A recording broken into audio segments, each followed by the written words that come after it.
ప్రార్థన చేసుకున్నాం. వాక్యం చదువుకుంటూ ప్రార్థన చేసుకున్నాం. కృపా ప్రేమ తండ్రి, చిన్నగల దేవాన్ని బంగారు పదాలు వందనాలు స్తోత్రాలు చెల్లించుకుంటూ వస్తున్నాను తండ్రి.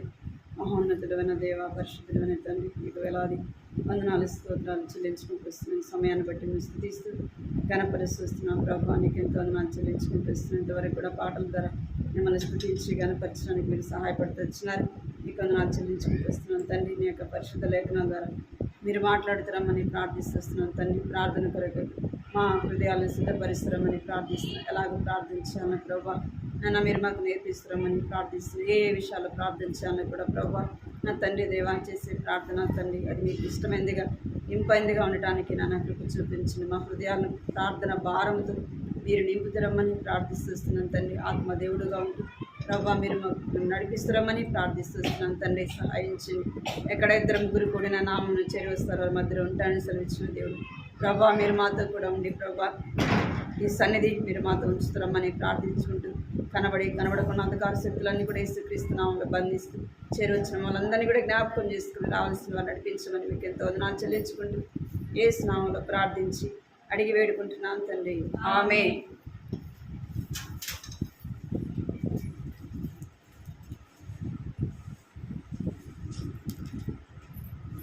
వాక్యం చదువు. మొదటి పేతురు రాసిన పత్రిక 1వ అధ్యాయము 6-7 వచనాలు చదువుదాం కలిసి. మొదటి పేతురు 1వ అధ్యాయం 6-7 తీసిన చదువు వచ్చిన వాళ్ళందరం కూడా కలిసి ఆ మాటను చదువుదాం. ఇందువలన మీరు మిక్కిలి ఆనందించుతున్నారు కానీ అవసరమును బట్టి నానా విధమైన శోధన చేతను ప్రస్తుతము కొంచెము కాలము మీకు దుఃఖము కలుగుతున్నది. నశించిపోవు సువర్ణము అగ్ని పరీక్ష వలన శుద్ధిపరచబడిన కదా. దానికంటే అమూల్యమైన మీ విశ్వాసము శోధన చేత శక్కు నిలిచినదే. యేసు క్రీస్తు ప్రత్యక్షమైనప్పుడు మీకు మెప్పును మహిమయు ఘనతయు కలుగుటకు కారణము. ఇక్కడ మనం చదివిన యొక్క మాటను బట్టి అంటే ఇక్కడ ఒక మాట రాయబడింది శోధన కదా. ఏమని రాయబడింది? శోధన. నానా విధములైన శోధన అంటే ఒకటే రకమైన శోధన కాదు కదా. శోధన అనేది అందరికీ ఒకే విధంగా రాదు. శ్రమ అనేది కూడా అందరికీ ఒకటే విధంగా రాదు. అంటే శ్రమలు అనేక విధాలుగా మనందరికి కూడా వస్తాయి.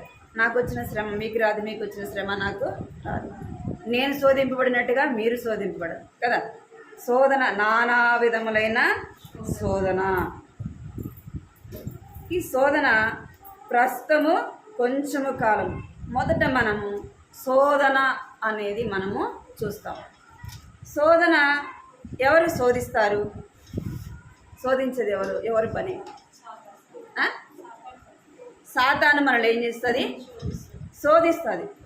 ఎందుకు శోధిస్తుంది సాతాను మనల్ని అంటే దేవునిలో మనము నిలబడతామా పడిపోతామా అనేది సాతాను మనల్ని ఏం చేస్తుంది? అనేక విధాలుగా శోధిస్తుంది. ఎలాగంటే అనేకమైన బలహీనతల ద్వారా మనల్ని ఏం చేస్తుంది? శోధిస్తుంది. కుటుంబములు ఇబ్బందులు బట్టి ఏం చేస్తుంది? శోధిస్తుంది. ఆర్థికమైన పరిస్థితులను బట్టి మనల్ని ఏం చేస్తుంది? శోధిస్తుంది. ఇంకా కొన్నిసార్లు ఎలాగంటే మన శరీరానికి బలహీనతను పెట్టి ఏం చేస్తుంది? శోధిస్తుంది. నానా విధములైన శోధన. ఇంకా లోక సంబంధమైనవి మన ఎదుట పెట్టి ఏం చేస్తుందంట? శోధిస్తుంది. అందుకే మనము చూస్తూ వచ్చినాం కదా. పోయిన సిస్టర్స్ మీటింగ్ అప్పుడు చూసినాం. లోతు భార్య ఏం చూస్తూ వచ్చిందంట? తన కుటుంబాన్ని తన ఇంటి వైపు చూసింది. ఏమైపోయింది? ఉపస్తంభముగా చేయబడింది.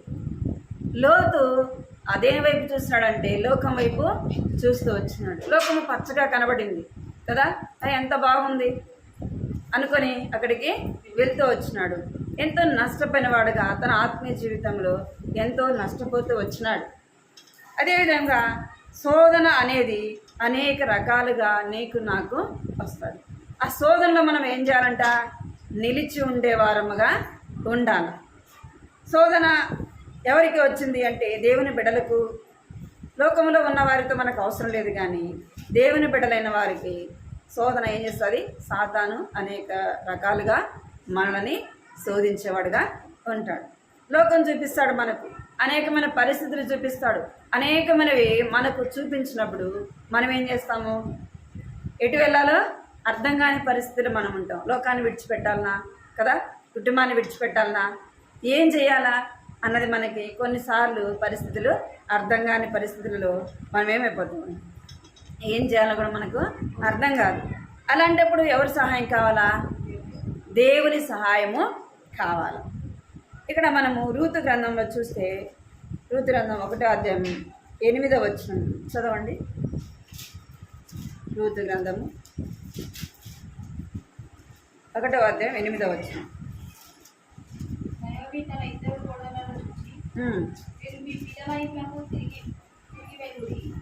చనిపోయిన వారి ఎడలను నా ఎడలను మీరు దయ చూపినప్పుడు యెహోవా మీ ఎడల దయ చూపుగాక. 7వ వచనం. అప్పుడు ఆమె ఉన్న స్థలం నుండి ఆమెతో కూడా ఆమె ఇద్దరు కోడళ్ళు బయలుదేరి యూదా దేశంలోకి తిరిగి పోవాలని మార్గంలో వెళ్తున్నావా? నయోమి తన ఇద్దరు కోడళ్ళను చూసి మీరు మీ తల్లుల ఇళ్లకు తిరిగి వెళ్ళి. చాలు. 5వ వచనం. వారు ఇంచుమించు 10 సంవత్సరంలో అక్కడ నివసించిన తర్వాత మహలోను కిల్యోలను ఇద్దరు చనిపోయింది. కాగా ఆ స్త్రీ తాము కలిగిన ఇద్దరు కుమారులను తన పెండ్లికి చేసినారే. చాలు. ఇక్కడ రూతు కనబడుతుంది, రూతు ఓర్పా కనబడుతుంది. ఇక్కడ వీరు మోయాబీలు, దేవుని ఎరుగని వారు, విగ్రహారాధికులు అయితే అలాంటి వారిని తెచ్చుకొని నయోమి ఏం చేస్తూ వచ్చింది? తన యొక్క ఇద్దరు కుమారులు కూడా చేసుకుంటూ వచ్చింది. కొన్ని దినాలు అయిన తర్వాత భర్త చనిపోయినాడు, ఇంకా ఇద్దరు కుమారులు కూడా చనిపోయినారు. దాపుగా అక్కడ ఎన్ని సంవత్సరాలు అంటే 10 సంవత్సరాలు కదా. 10 సంవత్సరాలు ఉన్న తర్వాత మరలా ఎవరు గుర్తొచ్చారంటే ఈ యొక్క నయోమికి తన యొక్క సొంత ప్రాంతము గుర్తొచ్చింది. సొంత ప్రాంతం గుర్తొచ్చిన తర్వాత తన దేవుడు అక్కడ ఉన్న ప్రజలు దర్శించినాడు, ఆహారం సమృద్ధి ఇచ్చినాడు. తిరిగి తను వెళ్ళాలనుకున్నప్పుడు తను ఏం చేస్తుంది వచ్చిందంటే ఇద్దరు కోడలను పిలిచి చెప్తా ఉంది. 8వ వచనంలో ఏమని చెప్తుందంటే, నయోమి తన ఇద్దరు కోడలను చూచి మీరు మీ తల్లుల ఇళ్లకు తిరిగి వెళ్ళుడి, మీరు మీ ఇళ్ళకి వెళ్ళిపోవుడి అని చెప్తా ఉంది. వెళ్ళిపోండి అని చెప్పినప్పుడు ఇక్కడ రూతు ఓర్ప, ఇప్పుడు రూతుకు ఒక సమస్య కదా, రూతునే మనకు ఇప్పుడు ఈమెకి సమస్య ఏర్పడింది, శోధన కదా. ఏం చేయాలా? ఇప్పుడు ఇంటికి వెళ్ళిపోవాలన్నా లేదా అత్తతో పాటు వెళ్ళాలన్నా? అదొక శోధన కదా, అదొక పెద్ద పరీక్ష. అయితే ఓర్ప ఏం చేస్తూ వచ్చింది? తన ఇంటికి వెళ్ళిపోతూ వచ్చింది. రూతు ఆ యొక్క శోధనలో ఏం చేస్తూ వచ్చింది? అదొక శోధనలాగా ఏర్పడింది. ఇంటికి వెళ్ళాలన్నా, తిరిగి నా బంధువుల దగ్గరికి వెళ్ళాలన్నా, నా తల్లిదండ్రుల దగ్గరికి వెళ్ళాలన్నా, నేను మా అత్తతో పాటు వెళ్ళాలన్నా అంటే ఇప్పుడు తను ఎవరితో పాటు వెళ్ళడానికి ఇష్టపడుతూ వచ్చింది? ఒక్కసారి తన యొక్క ఇంటిని విడిచిపెట్టిన తర్వాత తన బంధువులు, తన యొక్క తల్లిదండ్రులు అందరినీ విడిచిపెట్టి ఎక్కడికి వచ్చింది? అత్తగారింటికి వచ్చింది. ఇప్పుడు తను ఎటువైపు వెళ్ళాలా? ఒక్కసారి విడిచిపెట్టి వచ్చిన దాని వైపు తను తిరిగి చూడడానికి ఇష్టపడిందా? ఒక దేవుని బిడలముగా మనం కూడా ఏం చేయాలంటే లోకాన్ని విడిచిపెట్టి మనం బయటకు వచ్చిన తర్వాత మళ్ళీ ఏం చేయకూడదు? లోకం వైపు ఎప్పుడు కూడా చూడకూడదు. అందుకే నాగటి మీద చేయి పెట్టి వెనక్కి తిరిగి చూచేవాడు నా రాజ్యానికి పాత్రుడు కాడు. అంటే ఒకసారి నువ్వు విడిచిపెట్టి వచ్చిన తర్వాత మళ్ళీ దాని వైపు చూడకూడదు. నువ్వు విడిచిపెట్టి వచ్చిన తర్వాత నేను సాతాను ఏం చేస్తుంది? ముందు నువ్వు లోకంలో ఉన్నప్పుడు నిన్ను శోధించదు, నీ జోలికి రాదు, అర్థమైందా? ఇప్పుడేం చేస్తుంది? మనం ఎప్పుడైతే దాన్ని విడిచిపెట్టి వచ్చిన తర్వాత మనల్ని ఏం చేస్తుంది అంటే అనేకమైనవి చూపిస్తుంది కదా. మనం ఏది తినకూడదో దాని మీదనే ఉంటుంది మన దృష్టి అంతా. అవునా కదా? షుగర్ పేషెంట్ చూడండి, వాళ్ళు ఏవైతే తినకూడదో వాళ్ళకంతా ఎటుంటుంది, ఎన్నున్నా కానీ వాళ్ళు ఏది తినకూడదో దాని మీదనే మన మనసు అంతా లాగుతాం. దాన్ని ఏమంటారు? శోధన అంటారు కదా. అది తింటే బాగుండని ఒక శోధన అనమాట. ఇక్కడ రూతుకు కూడా ఏం ఏర్పడిందంటే శోధన. తిరిగి ఇంటికి వెళ్ళిపోవాలన్నా, నా బంధువుల దగ్గరికి వెళ్ళిపోవాలన్నా, లేదా మా అత్తతో పాటు వెళ్ళాలని ఒక శోధన అనమాట. ఆ శోధనలో రూతు నిలిచిందా, ఓడిపోయిందా? నిలిచినది కాబట్టి ఏం చెప్తుందంటే తన అత్త బతిమలాడుకుంటూ వస్తుంది, అమ్మ నేను వృద్ధురాలని, నువ్వు నాతో పాటు ఎందుకు కదా, నువ్వు యవనస్తురాలువు, నువ్వు యవనంలో ఉన్నావు, తిరిగి నువ్వు నీ ఇంటికి వెళ్ళిపోవచ్చు, నువ్వు నాతో పాటు వస్తే నీకు కష్టాలు, శ్రమ, బాధ కదా, నిందలు, అవమానాలు యవనస్తురాలకు రావా? యవన కాలంలో ఒకవేళ భర్త వదిలిపెట్టినా, భర్త చనిపోయినా, అలాంటి వారికి ఎంత నీతికి నిజాయితీకి బ్రతికినా కానీ వస్తాయి రావా? ఎన్నో వస్తాయి. ఎన్నో మాటలు, తను వినకూడని మాటలు కూడా ఏం చేయాల, వినాల. అయితే అవన్నీ ఆలోచించిందా? అవన్నీ తను ఆలోచించలేదు. కానీ నయోమి ఎన్ని బతిమలాడినా కూడా ఏం చెప్తుంది? నువ్వు నాతో రావద్దని చెప్పొద్దు అని చెప్తుంది. 15 వచ్చింది చూడండి.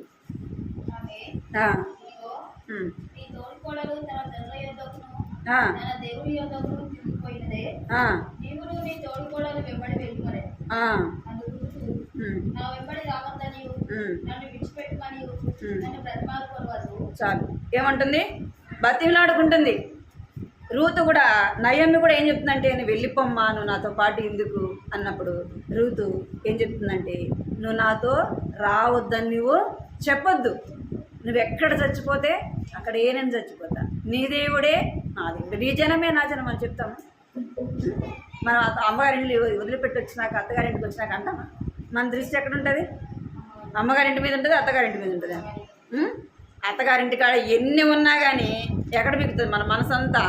అమ్మగారింటి మీదనే. అమ్మగారింటి కాడ ఏమి లేకపోయినా సరే, గంజి నీళ్ళు తాగైనా సరే ఏం కావాలా? అమ్మగారింటికి మాత్రం పోవాలా. నేను కూడా అదే చెప్తా. అన్న ఎందుకు మా అంటే కూడా నేను పోయి చూసి రావాల్సింది అంటే మనకు అలాగా ఏం చేస్తుంది, మనసు అనేది లాగుతూ ఉంటుంది, పోవచ్చు. కానీ ఇక్కడ నయోమి ఏం చెప్తుంది? నయోమి రూతుతో బతిమలాడుకుంటుంది, వద్దమ్మా నువ్వు నాతో పాటు వెళ్ళిపో అంటే చెప్పి వెనక్కి వెళ్ళిందా? వెళ్ళలా. ఏముంటుందంటే నీ జనమే నా జనం. నువ్వు ఎక్కడ ఉంటే, నువ్వు గుడిసెలో ఉంటావా, చెట్టు కింద ఉంటావా, నువ్వు ఎక్కడ ఉంటే నేను అక్కడ ఉంటాను అంటే శోధనలో తను ఏం చేసింది? నిలిచినది. దేవుని బిడ్డగాను ఒక్కసారి లోకాన్ని విడిచిపెట్టి బయటకు వచ్చిన తర్వాత ఏం చేయకూడదు? లోకం వైపు చూడదు. సాతాను మనల్ని ఏం చేస్తుందంటే అనేక విధాలుగా శోధిస్తుంది. కుటుంబంలోనే అనేకమైన ఇబ్బందుల పరిస్థితులు కలుగజేసేది, కుటుంబంలో ఆర్థికంగా లేదంటే అనారోగ్యము ఏదో విధంగా మనల్ని ఏం చేస్తుంది? శోధిస్తానే ఉంటుంది. ఆ శోధనకు మనం ఏం చేయాలా? నిలిచి ఉండేవారముగా ఉండాలా. మనం ఎంతైతే సహిస్తామో అంతవరకే దేవుడు మనల్ని ఏం చేస్తాడు? శోధిస్తాడు. అంతకు మించి దేవుడు మనల్ని పరీక్షించినప్పుడు ఆ పరీక్షలో మనం నిలబడమా ఎవరు చూస్తారు? దేవుడు చూస్తాడు. మన విశ్వాసాన్ని పరీక్షించడానికి కూడా దేవుడు కూడా ఏం చేస్తాడు? అప్పగిస్తాడు. అందుకే యోబును అప్పగించాడు లేదా? యోబును చెప్పినాడు, నువ్వు పోయి శోధించమని. సాతాను చెప్పినప్పుడు నువ్వు పోయి పరీక్షించమంటే యోబు నిలిచినాడా లేదా? శోధనకి నిలిచినవాడు. అంటే ఇక్కడ రూతు కూడా ఏం చేస్తూ వచ్చిందంటే నిలిచింది. ఒక స్త్రీగా నేను కూడా మన దేవుణ్ణి నమ్మి ఒకసారి లోకాన్ని విడిచిపెట్టి వచ్చిన తర్వాత చావైనా బ్రతకైనా ఎవరి కొరకు? దేవుని కొరకే బ్రతకాలి. శోధన ఎలాంటిదైనా, శ్రమ ఎలాంటిదైనా మనం ఏం చేయాలా? ముందు కొనసాగే వారముగా ఉండాలి. ఎప్పుడు కూడా వెనక్కి చూడకూడదు, పరిస్థితుల వైపు చూడకూడదు. దేవుని బిడనముగా ఎవరి వైపు చూడాలా? దేవుని వైపు చూడాలి. దేవుడు కూడా కొన్నిసార్లు మనం పరీక్షించడానికి అనేకమైన పరిస్థితులు కూడా తీసుకెళ్ళి చూడండి. 1 కొరింథీ 10:13 వచ్చింది. 1 కొరింథీ బైబిల్ 1 కొరింథీ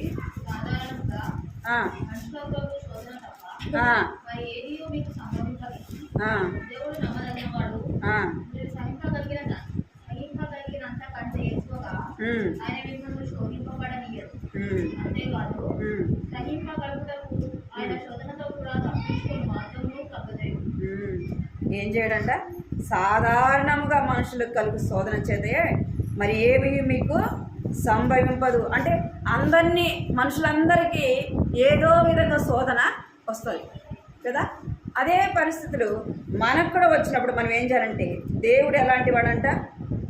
నమ్మదగిన దేవుడు. మనం ఎంతవరకు సహించగలమో వాటిని పెట్టి మనం ఏం చేస్తాడంటే పరీక్షిస్తాడు. నిలబడుతుందా? నిలబడదా? నా కొరకు నిలబడదని దేవుడు ఏం చేస్తాడంటే పరీక్షించేవాడుగా ఉంటాడు. మనకు శ్రమ వచ్చినప్పుడు, శోధన వచ్చినప్పుడు దేవుడు ఏం చేస్తాడంట? శోధనతో కూడా తప్పించుకునే మార్గము కలగచేయడు. శ్రమ వచ్చినప్పుడు, శోధన వచ్చినప్పుడు మనం అనుకుంటాం ఏం చేయాలా, ఎటు వెళ్ళాలా కదా, ఎక్కడికి వెళ్ళాలా, ఇప్పుడు ఏం చేయాలా, పరిస్థితి ఏందని మనము ఆలోచించడానికి దేవుడు ఏం చేస్తాడంటే అది తప్పించుకోవడానికి ఏదో ఒక మార్గాన్ని దేవుడు చూపుతాడు. ఆ శోధనలో మనం నిలిచి ఉండడానికి. లేదా మనం వాటిని చూసి కొన్నిసార్లు ఏమైపోతాం? దేవుడు మీద ఆధారపడతామా? ఏదైనా శోధన వచ్చినప్పుడు దేవుని సన్నిధిలో మనం ఏం చేయాలా? ప్రభువా ఈ శోధన వచ్చింది, ప్రభువా ఈ శ్రమ వచ్చింది, ప్రభువా ఈ బాధ వచ్చింది, మనం దేవుని దగ్గర అడిగినప్పుడు దాన్ని తప్పించుకోవడానికి దేవుడు ఏం చేస్తాడు? ఏదో ఒక మార్గాన్ని చూపిస్తాడు. రూతు ఎలాగైతే శోధనలో నిలిచి ఉందో నేనేం చేయాలా? ఆ శోధనలో నిలిచి ఉండాలా. అక్కడ రాయబడింది రెండో మాట చూడండి, 1 పేతురు 1 శోధన, రెండోది 2 చూడండి.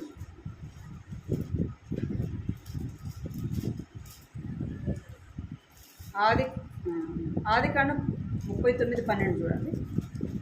ఆదికాండం 39:12 వచ్చింది.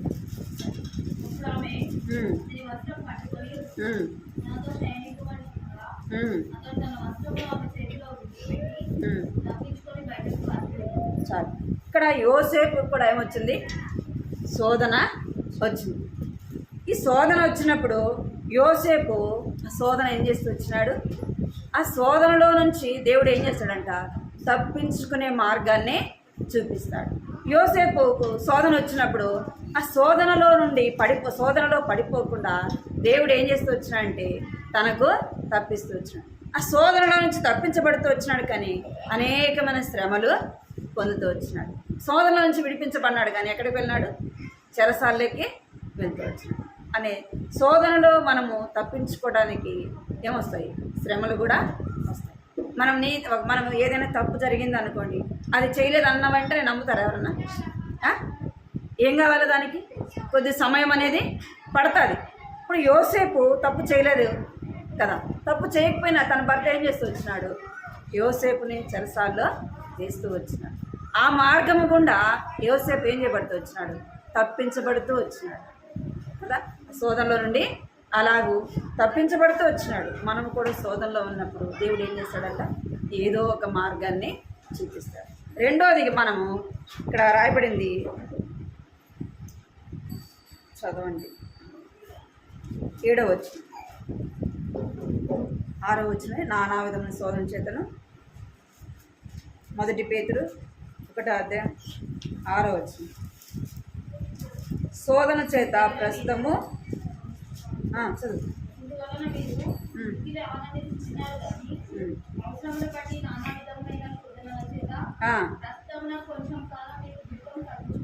చాలు. ఇక్కడ ఏం కలుగుతుందంట? కొంచెము కాలము మీకు దుఃఖము కలుగుచున్నది.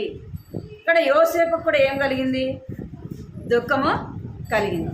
ఆ శోధన నుంచి తప్పించబడుతూ వచ్చినాడు, కానీ ఏం కలిగిందంట? దుఃఖము కలుగుతుంది. ఎలాగ దుఃఖం అంటే ఎక్కడికి వెళ్ళినాడు?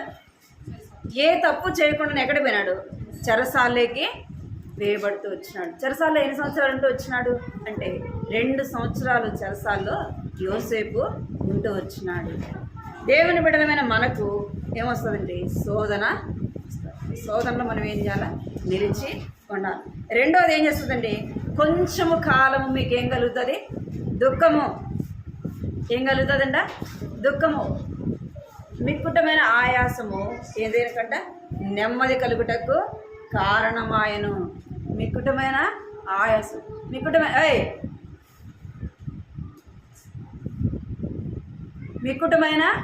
ఆయాసము అంటే ఎటు ఏమి చేయాలనో అర్థం కాని పరిస్థితి.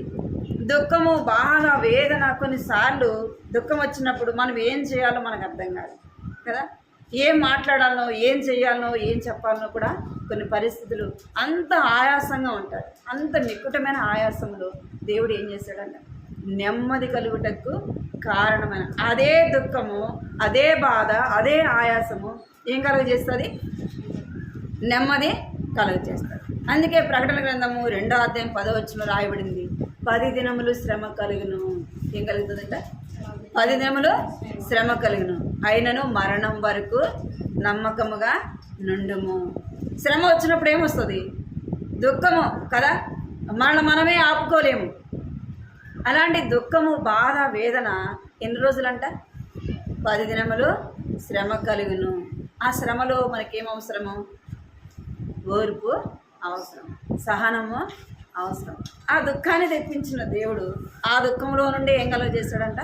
సంతోషాన్ని, నెమ్మదిని దేవుడు నీకు నాకు కలుగు చేసేవాడుగా ఉంటాడు. యోసేపుకు ఏం చేస్తూ వచ్చినారు? అన్నలు గుంటలో వేస్తూ వచ్చారు. ఎంత శ్రమ, ఎంత బాధ అసలుకి కదా. ఎవరో వేస్తే అది వేరు, కానీ ఎవరు వేసినారు? అన్నలే వేసినారు. మరలా ఏం చేస్తూ వచ్చినారంటే అమ్మి వేస్తూ వచ్చినారు కదా, బానిసగా అమ్మి వేస్తూ వచ్చినారు. ఎంత బాధపడి ఉంటాడు, ఎంత దుఃఖపడి ఉంటాడు కదా.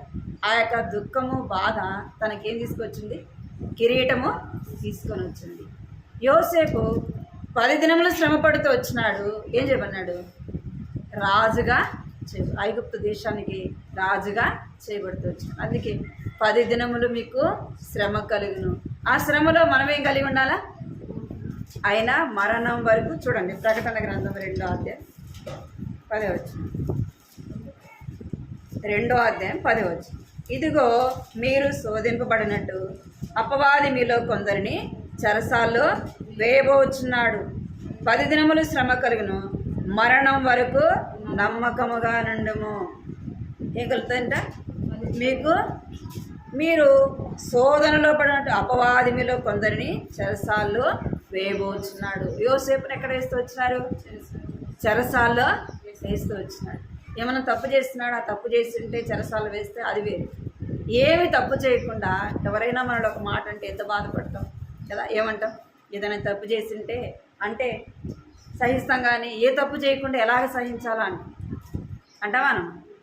కానీ యోసేపుకు ఆ శ్రమ, ఆ నింద, అవమానాలు ఎక్కడికి తీసుకొని వచ్చినాయి అంటే రాజు స్థానంలోకి తీసుకొని వచ్చినాయి. 10 దినములు ఆ శ్రమ వచ్చినప్పుడు, ఆ కష్టము, ఆ బాధ వచ్చినప్పుడు యోసేపు ఏం చేసి ఉంటాడు? ఎవరైనా తను ఆదరించేవారు ఉండారా? ఓదార్చేవారు ఎవరైనా ఉండారా? యోసేపుని అమ్మి వేసినప్పుడు ఎవరైనా ఉండారా? లేదు. చెరసాల్లో ఉన్నప్పుడు మేము ఉన్నామని ఆదరించిన వాళ్ళు ఉండారా? ఎవరు లేరు కదా. మరి ఎవరు లేనాడా యోసేపు? ఎవరు లేకపోతే అది వేరు. తండ్రి ఉన్నాడు, 11 మంది అన్నదమ్ములు ఉన్నారు కదా, అందరూ ఉండారు. మరి నువ్వు నేను అనుకోవచ్చు కదా, ఏమనుకుంటావు? ఎవరు లేరు అనుకుంటారు. అందరం ఉంటే ఏం చేస్తారు? అందరూ ఉంటే నిన్ను ఏమైనా ఆదరిస్తారా? శ్రమ వచ్చినప్పుడు ఆదరిస్తారా? నీకు శ్రమ వస్తుందంటే దూరంగా వెళ్ళిపోతారు, కష్టం వస్తుందంటే దూరంగా పోతారు. ఎందుకంటే నా సహాయం ఎక్కడ అడుగుతారో కదా, నా దగ్గరికి ఏడొస్తారో. మనుషులు ఏమంటారు?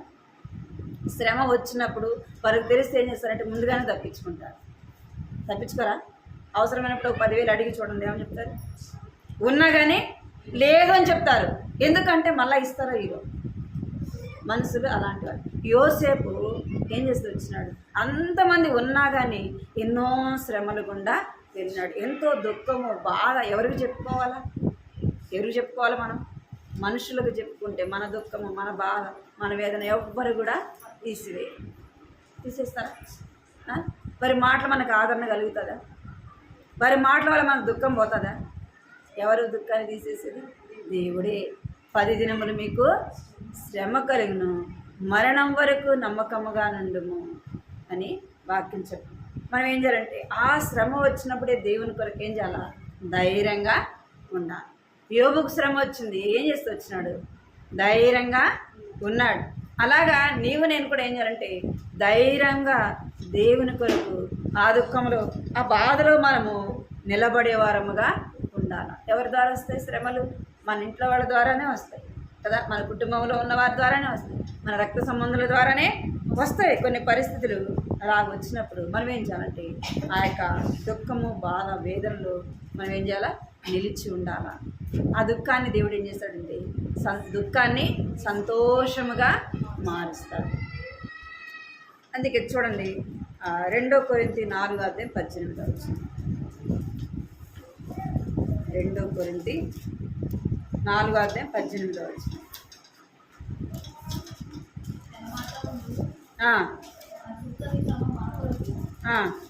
తీయాలి అందరూ.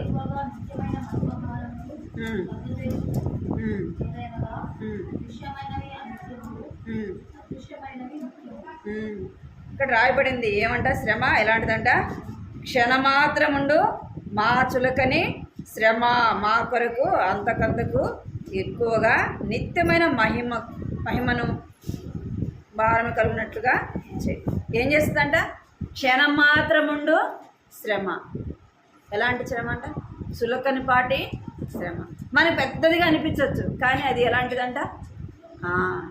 మనము అది పెద్దదిగా చూస్తే పెద్దదిగా ఉంటుంది, చిన్నదిగా చూస్తే అది చిన్నదిగానే కనబడుతుంది. మరి యేసుప్రభు పడిన ఆ శ్రమలు, ఆ దుఃఖము, ఆ బాధ మనం పడేది ఎంత చెప్పండి?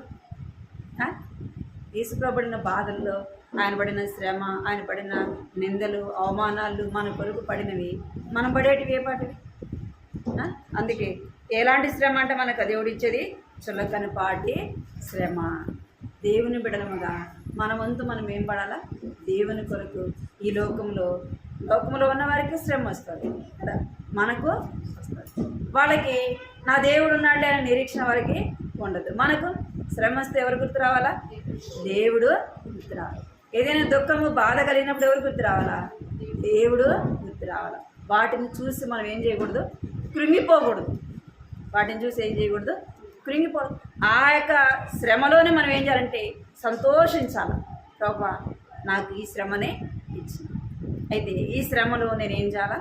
నిలిచి ఉండాలి. ప్రభా నాకు కావలసిన నీ కృప నాకు దయచే ప్రభా అని ఎవరిని అడగాల? దేవుణ్ణి అడగాలి. యోసేపు ఏం చేస్తూ వచ్చినాడంటే ఆ యొక్క శ్రమలో దేవుని కొరకు నిలిచి ఉంటూ వచ్చినాడు. అందుకే యోసేపు అంటాడు చూడండి, ఆదికాండము 45:5.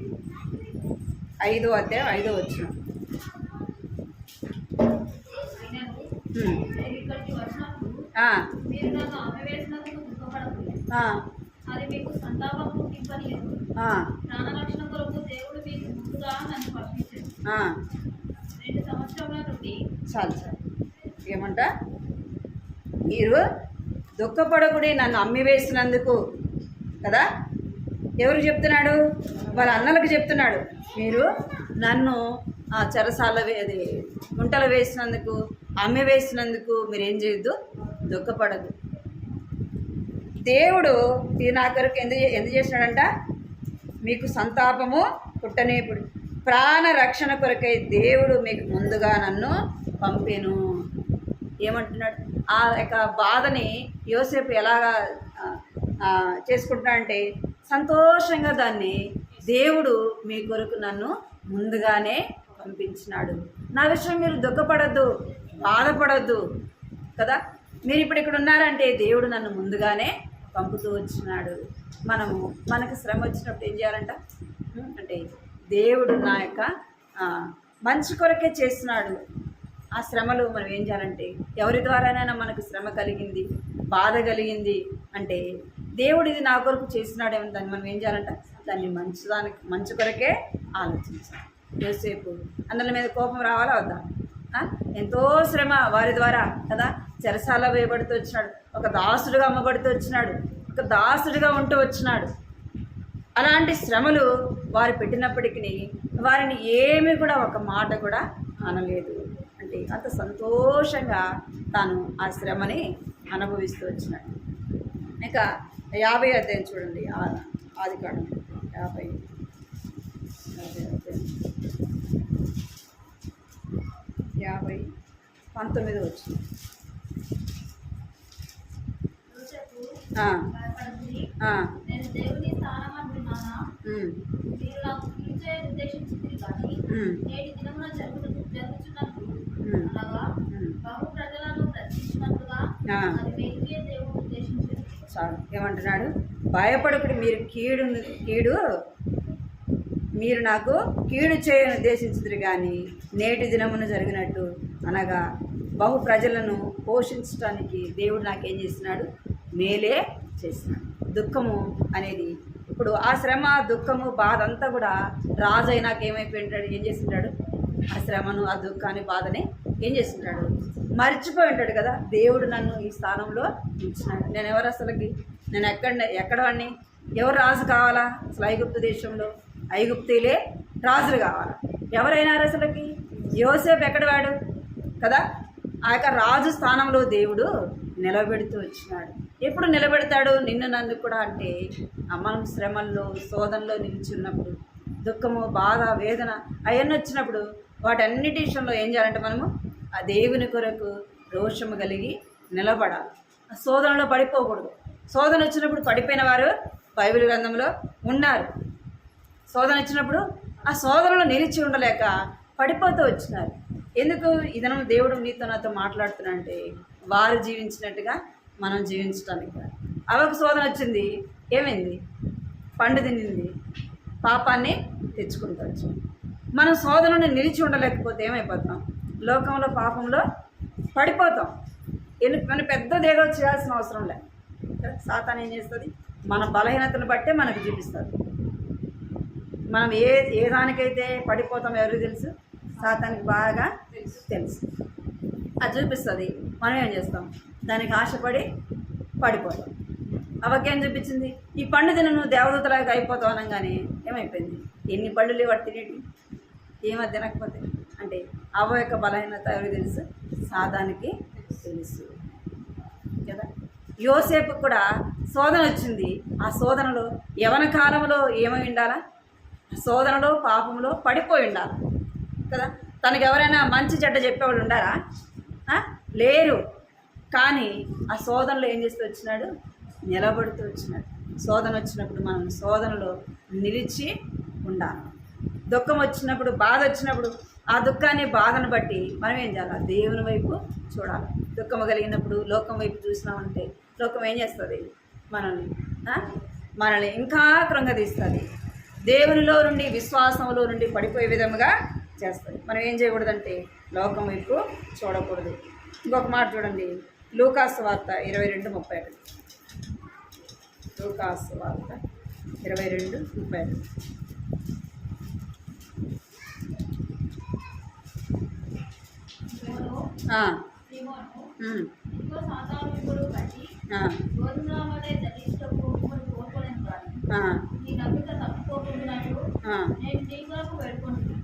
చాలు.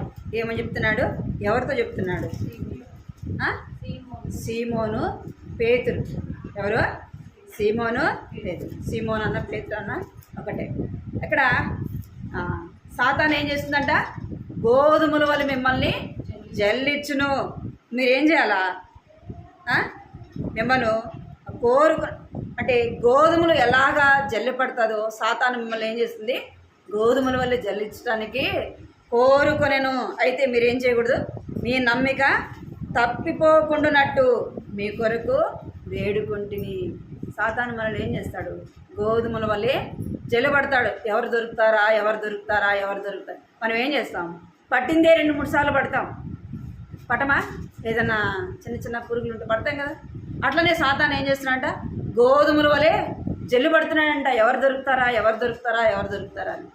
దేవుడు ఏం చేస్తున్నాడు? నీ నమ్మిక తప్పిపోకుండానట్లు. మన నమ్మిక ఏం కాకూడదు? తప్పిపోకుండా ఉన్నట్లు. దేవుడు ఏం చేస్తున్నాడంట? మన కొరకు వేడుకుంటున్నాడు. పేతురుని కొరకు దేవుడు ఏం చేస్తూ వచ్చినాడు? సాతాను శోధించిందా లేదా పేతురుని? నువ్వు యేసు ప్రభుతో పాటు ఉన్నాడు కదా అంటే ఒక చిన్న పిల్ల వచ్చి అడిగినప్పుడు ఏం చేస్తూ వచ్చినాడు? చిన్న పిల్ల ఏం చేస్తుంది? పేతురుని కదా కొట్టదు, ఏమైనా చేస్తుందా? ఏమన్నాడు? ఎవరో నాకు తెలియదు అన్నాడు కదా. అంటే ఒకవేళ నేను దొరికిపోతే వాళ్ళు నన్ను ఏం చేస్తారో? కొడతారో, చంపుతారో కదా. ఏం చేస్తూ వచ్చినాడు? నేను తెలియదు. యేసు ప్రభుకు నేను ఎంత సహించగలను అంత మట్టికే మనల్ని పెడతాడు. ఇక పేతురు చెప్తాడు, ప్రభువా నీ కొరకు నేను సిలువ వేయబడినా నేను నీ కొరకు సిలువ వేయబడతాను ప్రభువా అన్నోడు ఏం చేస్తున్నాడు? మనం కూడా ఏం చేస్తాం? కొన్నిసార్లు నాకు ఏ కష్టం వచ్చినా నిలబడతా, ఏ శ్రమ వచ్చినా నిలబడతా కదా, ఏ బాధ వచ్చినా నిలబడతా. ఏం చేస్తాం?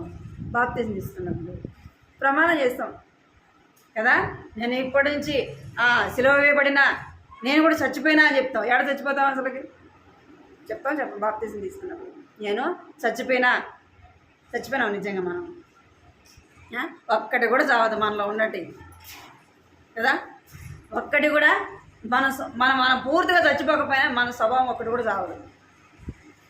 ఏం చేయాలి? శోధనలో నిలిచి ఉండాలంటే దేవుని కొరకు నిలబడి ఉండాలి. దుఃఖం వస్తుంది. దేవుని నమ్ముకున్నంత మాత్రాన ఏమి రాకుండా అని ఎవరైనా చెప్పినారా? బైబిల్లో చెప్పిందా? లోకంలో ఉన్నప్పటికంటే కూడా దేవుని బిడ్డలైనాకనే శ్రమలు ఎక్కువ వస్తాయి. రావా? అనేక విధాలు. ఎందుకంటే లోకం వైపు పోలేవు కదా, బంధువుల దగ్గరికి పోలేము. ఏమంటారు? బంధువుల దగ్గర పోతే దేవుడు నమ్ముకున్నావు నీకు ఎందుకు వచ్చిందంటారు కదా. అంటే అనేకమైన శ్రమలు వస్తాయి, కష్టాలు వస్తాయి, బాధలు వస్తాయి, శోధనలు వస్తాయి. ఆ శోధన మనం ఏం చేయాలా? నిలిచి ఉండాలి. ఆ దుఃఖాన్ని దేవుడు ఏం చేస్తాడంటే సంతోషంగా మారుస్తాడు. ప్రభువునందు ఆనందించుడి, మరలా చెప్తును ఆనందించుడి. ఏం చేస్తాడంటే దేవుడు ఆ దుఃఖములోని దేవుడు ఏం చేస్తాడు? ఆనందింపజేస్తాడు. దుఃఖపడేవారు ధన్యులు. ఎవరంట? దుఃఖపడేవారు ధన్యులు. ఎందుకంటున్నాడంటే ప్రభువు కొరకు మనం ఈ లోకంలో ఏం చేస్తున్నాం? దుఃఖము అనుభవిస్తున్నాం. ఆ దుఃఖంలో దేవుడు ఏం చేస్తాడంట? ధన్యులుగా చేస్తాడు. ఆ దుఃఖాన్ని దేవుడు సంతోషంగా మారుస్తాడు. మూడవది చూద్దాము. మనము అగ్ని పరీక్షకు మనం నిలబడే వారంగా ఉండాలి. 7వ వచనం చూడండి. 1 పేతురు 1వ అధ్యాయం 7వ వచనం.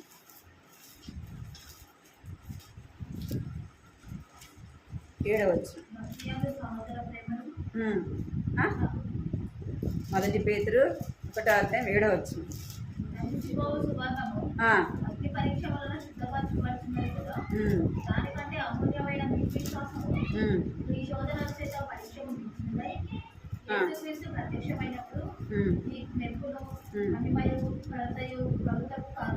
చాలు. ఇక్కడ ఏ పరీక్ష అంట? అగ్ని పరీక్ష కదా. అగ్ని పరీక్ష దేవుడు అనుమతించినప్పుడు ఏం చేయాలంట? ఎవరికి అనుమతించినాడు అగ్ని పరీక్ష? వారి అగ్ని మండుతూ ఉంది కదా. అక్కడ రాజు చెప్తున్నాడు, ఈ ప్రతిమకు మొక్కమన్నప్పుడు వారు ఏమంటున్నారంటే నువ్వేం చేయము? ఆ ప్రతిమకు మొక్కము, నీకు ప్రత్యుత్తరము, నీకు సమాధానం చెప్పాల్సిన అవసరం కూడా మాకు లేదు, మేము సమాధానం చెప్పాల్సిన అవసరం లేదన్నప్పుడు రాజుకి ఏమొచ్చింది? కోపం వచ్చింది. ఉన్నదానికంటే ఏం చేస్తూ వచ్చినట్ట? 7 అంతలుగా చేస్తూ వచ్చినట్టు. ఏందది? అగ్నితో వెళ్ళాటమా? ఏం చేస్తాం మనం? బతుకుంటే ఏదో ఒకటి చేయొచ్చు. తర్వాత అయినా ఈ పరీక్ష నుంచి తప్పించబడితే, ఈ శ్రమలో నుంచి మనం బయటకు వస్తే మళ్ళీ ఏం చేయొచ్చు? ప్రభువా క్షమాపణ అడిగి మళ్ళీ ఆయన కాళ్ళు ఏళ్ళు పట్టుకోవచ్చు అనుకుంటాం కదా. వీళ్ళేమంటున్నారు? నువ్వు అగ్నిలో వెయ్యి, ఏమన్నా వెయ్యి కదా, మేమేం చేయము, నువ్వు పెట్టిన యొక్క ప్రతిమకు మొక్కము.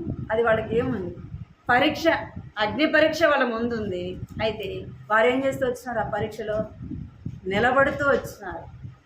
పరీక్షలు నిలబడినప్పుడు దేవుని కొరకు మనము నిలబడినప్పుడు దేవుడు ఏం చేస్తాడు?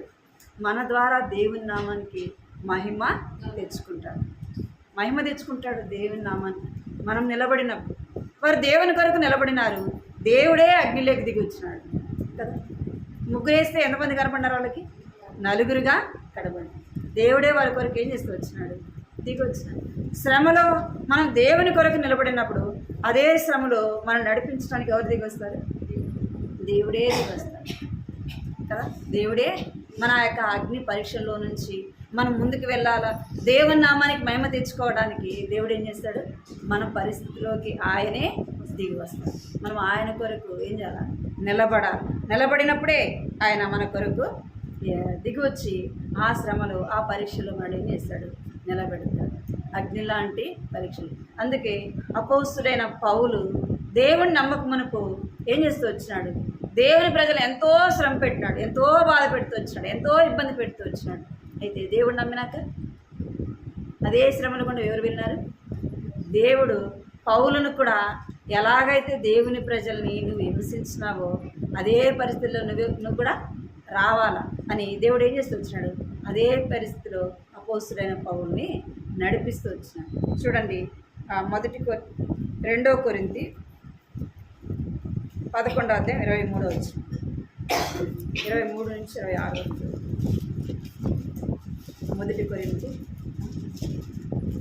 26 2 కొరింథీ 11:23 నుంచి.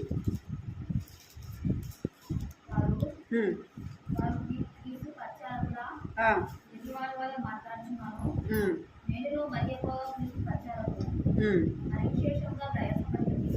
మరి అనేక పర్యాయములు చిత్రాలలో ఉంది, అపరిమితంగా దెబ్బతింది, అనేక మార్లు ప్రాణాపాయంలో ఉంది, యూదుల చేత 5 మార్లు ఒకటి తక్కువ 40 దెబ్బలు తింది, కుమారు బెత్తములతో కొట్టబడింది, ఒకసారి రాళ్ళతో కొట్టబడింది, కుమారు ఓడపడి శ్రమపడింది, ఒక రాత్రి భాగాలు సముద్రంలో బ్రతికింది, అనేక పర్యాయములు ప్రయాణంలోను, నదుల వలనైన ఆపదలలోను, దొంగల వలనైన ఆపదలలోను, నా స్వజనుల వలనైన ఆపదలను, అన్యజనుల వలనైన ఆపదలను, పట్టణంలో ఆపదలను, అరణ్యంలో ఆపదలను, సముద్రంలో ఆపదలను, కపట సహోదరుల వలన ఆపదలను, ఏం చేస్తూ వచ్చినాడు? కష్టములతోనూ, తరచుగా జాగరణములతోనూ, ఆకలి తప్పులతోనూ, తరచుగా ఉపవాసములతోనూ, చలితోనూ, దిగంబరత్వంతోనూ ఉంది. ఇంకా చెప్పవలసినవి అనేకములు ఉన్నవి. చాలు. ఏమంట? ఎన్నో శ్రమలు ఇంకా ఏమున్నాయంట? ఇంకా చెప్పవలసినవి ఇంకా ఉన్నాయంట. అప్పటికే ఎన్ని శ్రమలు పొందినాడు కదా, ఇంకా చెప్పాల్సినవి ఇంకా ఎన్నో ఉన్నాయి. ఎందుకు చెప్పినాడు ఇవన్నీ అంటే, నేను ఈ పరిస్థితులు గుండా వెళ్ళినా మీకు కూడా ఎలాంటి పరిస్థితులు వస్తాయి, ఏం చేయాలా? ఆ పరిస్థితిలో మనం నిలబడడానికి, మనకు ధైర్యం కలగడానికి ఏం చేస్తున్నాడు? ఆ మాటలన్నీ కూడా దేవుడు రాయిస్తూ వచ్చినాడు. అంటే మనకంటే ముందున్న వారు ఏ శ్రమలు గుండా వెళ్ళినారు, వారు ఎలాగైతే దేవుని కొరకు నిలబడినారో, వారి ద్వారా దేవుని నామానికి ఎలాగ మహిమ వచ్చిందో అవన్నీ కూడా దేవుడు ఏం చేస్తూ వచ్చినాడు? నీ కొరకు నా కొరకు రాయించినాడు. పౌలు అంటున్నాడు, ఇంకా నేను చెప్పవలసినవి ఎన్నో ఉంటున్నాయి, కానీ అవన్నీ ఏం చేస్తున్నాడు? వాటి మీద మనసు పెట్టలేదు. కానీ ఏముందంటే పౌలుకు అవన్నీ పక్కన పెట్టినాడు. కానీ ఇవియుగాక సంగమును గూర్చి చింతయు కలదు, ఈ భారము దినదినము నాకు కలుగుచున్నది. తన కలిగిన శ్రమ, తన కలిగిన బాధ, తన కలిగిన ఇబ్బంది దాన్ని చూడాల ఏమని చూస్తున్నాడు? సంగమును గురించి ఏం చేస్తున్నాడంట? భారం ఎక్కువ అవుతుందంట. సంగమును గురించి చింతిస్తున్నాడంట. మనం ఏం చేస్తామంటే మన శ్రమ, మన బాధ, మనదే ఎంతసేపు ఏమన్నారు? పౌలు ఏమంటున్నాడు? ఎన్నోసార్లు ఉపవాసం, ఎన్నోసార్లు నిద్ర లేకుండా, తినడానికి తిండి లేకుండా, ఎన్నోసార్లు రాళ్ళ చేత కొట్టబడినాడు, చెరసాల వేయబడినాడు. ఇవన్నీ కూడా పక్కన పెట్టేసి తన దృష్టి ఎక్కడుంది? దేవుని యొక్క సంఘమును గూర్చి చింత. నీకు నాకు మనకు కలిగిన శ్రమ, బాధ వాటిని కాదు చూడాలి. మనం ఏం చూడాలి? దేవుని వైపు చూసినప్పుడు, దేవుడు అనుమతించినప్పుడు దేవుడు తీసేయడా. ఏదైనా కష్టం వచ్చిందంటే దేవుని అనుమతి లేని జరుగుతుంది. నీకు నాకు ఎవరికి కూడా దేవుని అనుమతి లేని ఏది కూడా రాదు. వాటిలో మనం ఏం చేయాలంటే నా కొరకు నిలబడతారా అని దేవుడు పరీక్షిస్తాడు. యోబుని పరీక్షించినాడు కదా, అబ్రహామును పరీక్షించినాడు. దేవుని బిడ్డ అబ్రహాము ఎలాంటి వాడు? ఎంతో నమ్మకమైన వాడు. మనమేమనుకుంటాం? అంత నమ్మకమైన వాడిని పరీక్షించాలా, దేవునికి తెలుసు కదా అనుకుంటాం. నేను ఎంత ప్రార్థన చేస్తా, నేను ఎన్నిసార్లు దేవుని మందిరానికి వెళ్తా, నేను ఎన్నో దేవునికి ఇస్తా, దేవుడు మనం ఏమంటాం? నన్న మాట అనేది కదా, నన్న పరీక్షించేది అంటాం. దేవుని ఏదైనా మనుషులు అంటే దేవుని పరీక్షించాలా? నమ్మకమైన వాడిని పరీక్షిస్తేనే తెలుస్తుంది. అడపదడుపున్న వాళ్ళని కాదు పరీక్షించాలి. యోబు ఎలాంటి వాడు? ఎంతో నమ్మకమైన వాడిని దేవుడు ఏం చేస్తున్నాడు? సాతానుకు అప్పగించినాడు. యోబు ఏం చేస్తున్నాడు? దేవుని కొరకు ఆ యొక్క శోధనలో నిలిచినాడు. దుఃఖం వచ్చింది, బాధ వచ్చింది, ఏం చేస్తున్నాడు? నిలబడినాడు. ఇంకేమొచ్చిందంట? అగ్ని లాంటి పరీక్ష కదా. ఒకసారి బిడ్డలు, ఒకసారి కుటుంబం అంతా పోయింది. ఎలాంటి పరీక్ష అది? ఏం చేసినాడు? దేవుని కొరకు నిలబడినాడు. మనం కూడా శోధనలో నిలబడాలా. మన దుఃఖము కొంచెము కాలమే. ఏం కలుగుతుందంటే దుఃఖము కొంచెము కాలమే. అందుకే పాట కూడా ఉంది, అల్పకాల శ్రమను అనుభవించుటకు దేవుడు ఏం చేస్తాడంట? అనుదినము కృప చూపుతాడు. మనము దేవుని మీద నిలబడినప్పుడు దేవుడు నీకు నాకు కూడా ఎన్నో పరిస్థితులు అనుమతిస్తాడు. రాయబడిన చూడండి, యోబు గ్రంథము మాటలు చదువుతాం. యోబు 23, యోబు గ్రంథము 23:10.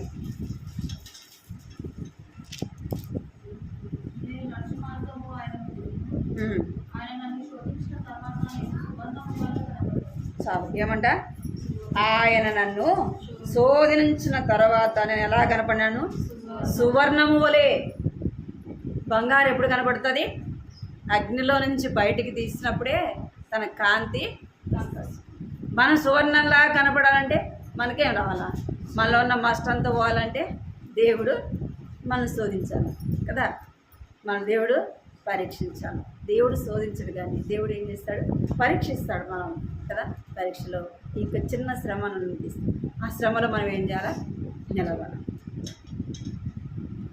ఎలాగైతే రూతు శ్రమ వచ్చినప్పుడు నిలబడుతూ వచ్చింది కదా, ఆ శోధనలో ఏం చేస్తూ వచ్చింది? నిలబడుతూ వచ్చింది. యోసేపుకు దుఃఖం కలిగినప్పుడు ఏం చేస్తూ వచ్చినాడు? దేవుని బట్టి సంతోషించినాడు. దేవుడు నన్ను మేలుకే ఇక్కడ తీసుకొని వచ్చినాడు అని ఎవరు చెప్తూ వచ్చినారు? యోసేపు చెప్పగలుగుతుంది. అగ్ని పరీక్షలో పౌలు ఏమంటున్నాడు? ఆ యొక్క పరీక్షల్లో అగ్ని లాంటి పరీక్షలు ఎన్నో పరిస్థితులు వచ్చినప్పుడు పౌలు దేని గురించి చింతిస్తున్నాడు అంటే దేవుని సంఘమును గురించి చింతిస్తున్నాడు. సంఘం పట్ల తను ఎంతో భారం కలిగిన వాడుగా ఉంటున్నాడు. జకర్యా 13:9 చదవండి. లాస్ట్ జకర్యా 13:9.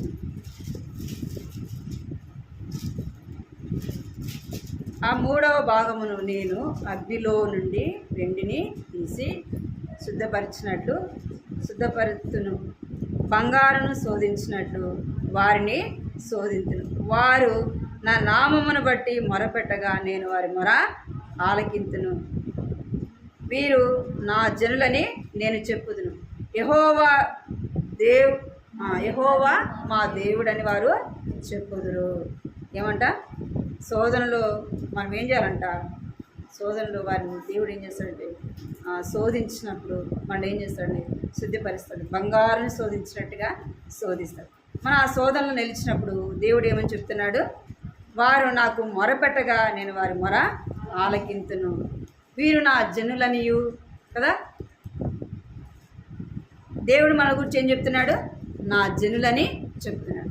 మనం ఏం చెప్తున్నామంటే అక్కడ రాయబడింది, యెహోవా మా దేవుడు అని వారు చెప్పుదురు. యొక్క 3 మాటలు కూడా గుర్తుపెట్టుకున్నాం. శోధనలో నిలిచి ఉండాలి. దుఃఖం వచ్చినా బాధ వచ్చినా యోసేపు వలె మనము దేవుడు ఈ దుఃఖాన్ని నా మేలు కొరకే చేస్తున్నాడు. ఆ దుఃఖంలోనే దేవుడు ఏం చేస్తాడంటే సంతోషాన్ని అనుమతిస్తాడు. ఇంకా అగ్ని లాంటి పరీక్షలు ఎందుకు అనుమతిస్తాడంటే మనం ఎలా కావాలంట? సువర్ణం వలె కనబడాలని దేవుడు అలాంటి పరిస్థితులు అనుమతిస్తాడు. అందుకే పౌలుకి అలాంటి పరిస్థితులు అనుమతించినాడు. అపోస్తుడైన పౌలు ఎలా కనపడినాడు దేవుని దృష్టిలో? సువర్ణం వలె కనబడుతూ వచ్చినాడు.